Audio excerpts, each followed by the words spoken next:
नमस्कार साथियों, स्वागत है आपका आपके अपने संपूर्ण भक्ति सागर चैनल परिवार में। साथियों, चैनल पर यदि नए हैं तो प्लीज़ चैनल को सब्सक्राइब कर लीजिए। चैनल सब्सक्राइब करने का कोई भी पैसा नहीं लगता है, बिल्कुल निःशुल्क है। आइए आज हम जानेंगे संतान सप्तमी की तिथि क्या है। जाने सही डेट, कथा, पूजा सामग्री और विधि।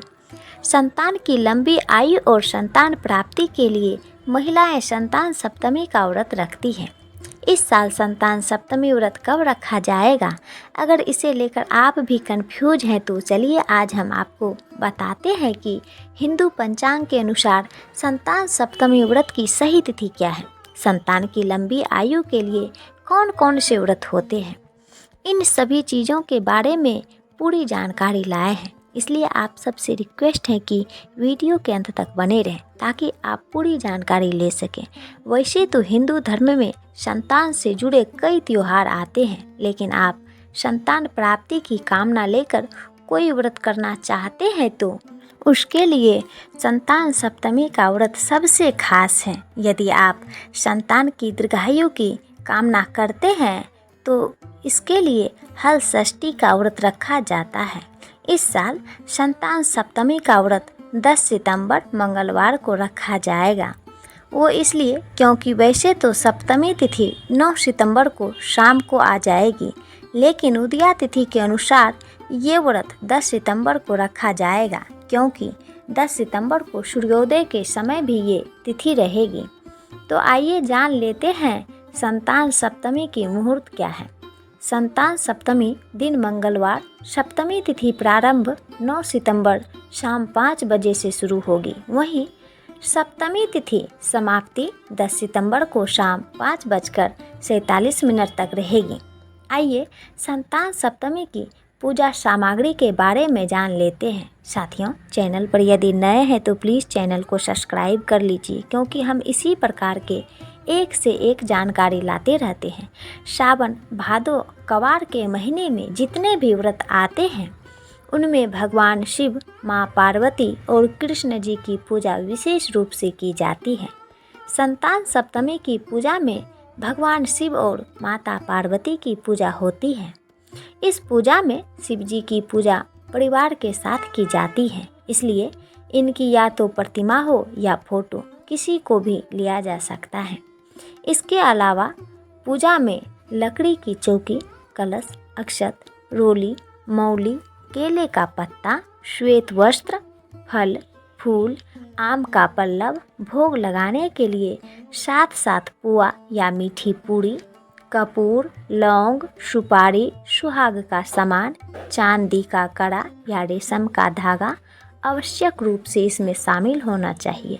संतान सप्तमी की पूजा विधि। संतान सप्तमी की पूजा के लिए सबसे पहले आप ब्रह्म मुहूर्त में उठकर स्नान करके स्वच्छ वस्त्र पहनें। इसके बाद व्रत का संकल्प लेकर दिन की शुरुआत करें। इसके बाद गुड़ और आटे को मिलाकर 7 पुआ खीर पूजा के लिए तैयार करें। इसके बाद शिव और विष्णु जी की पूजा करें। निराहार रहते हुए शुद्धता से पूजन का सामान तैयार करें। फिर गंगा जल से छिड़क कर पूजन स्थल को शुद्ध करें। इसके बाद लकड़ी की चौकी पर लाल वस्त्र बिछाएं, जिस पर शिव परिवार की प्रतिमा या चित्र को स्थापित करें। इसके सामने कलश की स्थापना करें। कलश में जल, सुपारी, अक्षत, सिक्का डालकर उस पर आम का पल्लव लगाएं, जिसके ऊपर एक प्लेट में चावल रखकर एक दीपक उसके ऊपर जला दें। भगवान को चढ़ाने वाले आटे और गुड़ के 7 पुए, जिसे महाप्रसाद कहते हैं, इन्हें केले के पत्ते में बांधकर पूजा वाले स्थान पर रख दें। इसके बाद फल, फूल, धूप, दीप से विधिवत पूजा की शुरुआत करें। पहले चांदी के कड़े को शिव परिवार के सामने रखकर दूध और जल से शुद्ध करके टीका लगाकर भगवान का आशीर्वाद ले लें। इसके बाद चांदी के कड़े को अपने दाहिने हाथ में पहन लें। इसके बाद संतान सप्तमी व्रत कथा सुनें। चांदी के पुराने कड़े को पूजा के लिए कैसे शुद्ध करते हैं। अगर आप संतान सप्तमी पर पूजा के लिए नया चांदी का कड़ा नहीं खरीद पा रहे हैं तो इसके लिए पुराने कड़े का उपयोग किया जा सकता है। इसके लिए आप पुराने कड़े को गाय के दूध में धो शुद्ध कर सकते हैं। दोपहर 12 बजे के बाद पूजा करें। इस पूजा को दोपहरिया पूजन कहा जाता है। दोपहर में 12 बजे पूजन के साथ व्रत कथा सुने। इसके बाद पूजा के लिए बनाए गए 7 पुओं को भगवान को चढ़ाएं। उसमें से 7 पुएं ब्राह्मण को दें।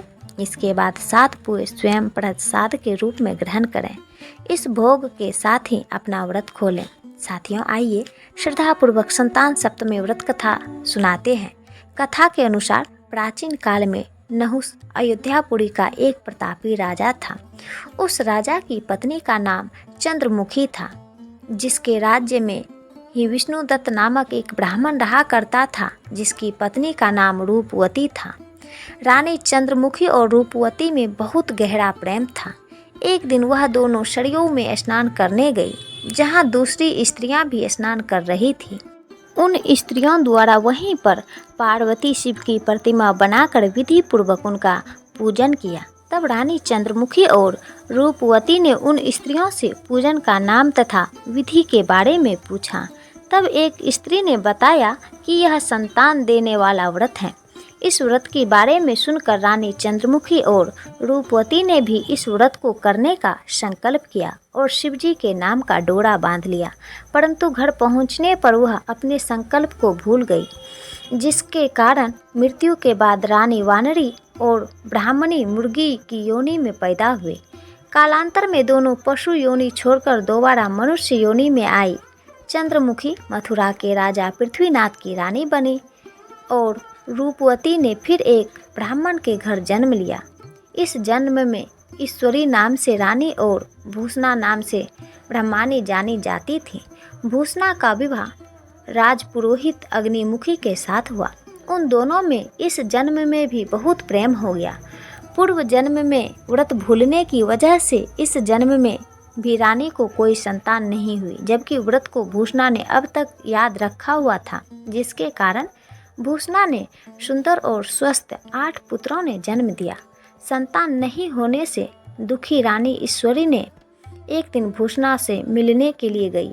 इस पर रानी के मन में भूषणा को लेकर ईर्ष्या पैदा हो गई और उसने भूषणा के बच्चों को मारने का प्रयास किया, परंतु वह बालकों का बाल भी बांका न कर पाई। इस पर उसने भूषणा को बुलाकर सारी बात बताई और फिर माफ़ी मांगी और उससे पूछा कि आखिर तुम्हारे बच्चे मरे क्यों नहीं।